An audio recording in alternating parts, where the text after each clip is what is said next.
Does anybody remember Caveman games? So this is Caveman games for the NES. Originally, this was for the Commodore 64, released in 1988, and then ported to MS-DOS, and then in the 90s, ported to the NES. But this is a pretty fun game to play with friends. It has a maximum of 6 players. You just take turns handing the controller off, but it's basically the Olympics with a caveman theme, and it is pretty funny, honestly. When you start the game, there's 6 cavemen to choose from, each with their own strengths and weaknesses, with Gronk having the most overall strength, and Vincent having no strengths. I usually pick Gronk.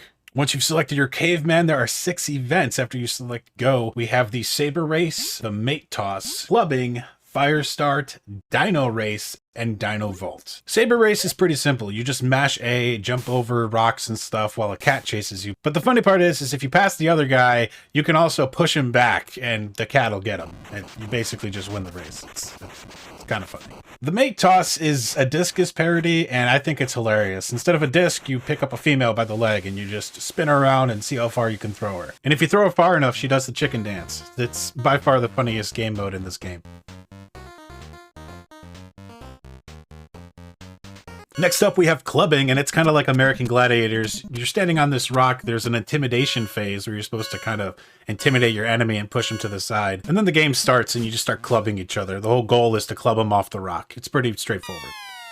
And next up, we have Fire Start. Now, Fire Start is my least favorite game and by far my weakest game. You're supposed to mash A, get the embers to drop, and then up and down to get the fire started. I always run out of breath and get dizzy.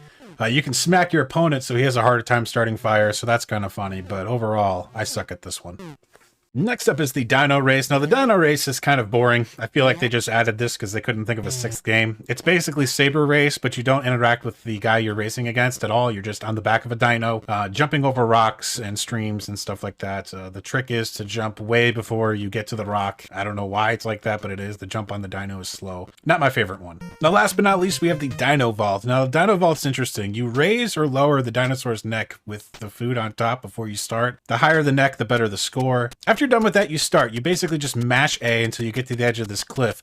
Hold B and let go at a very specific time to pole vault you over the dino's head. It's pretty cool. It's kind of hard to know when you're supposed to let go of B, but all in all, not a bad one. So that is it for my Caveman Games video. Overall, I think this would have been a fun game to play with friends. It's really not that interesting alone, but thanks everybody for watching, and I hope to see you again. Does anybody remember Caveman games? So this is Caveman games for the NES. Originally, this was for the Commodore 64, released in 1988, and then ported to MS-DOS, and then in the 90s, ported to the NES. But this is a pretty fun game to play with friends. It has a maximum of 6 players. You just take turns handing the controller off, but it's basically the Olympics with a caveman theme, and it is pretty funny, honestly. When you start the game, there's 6 cavemen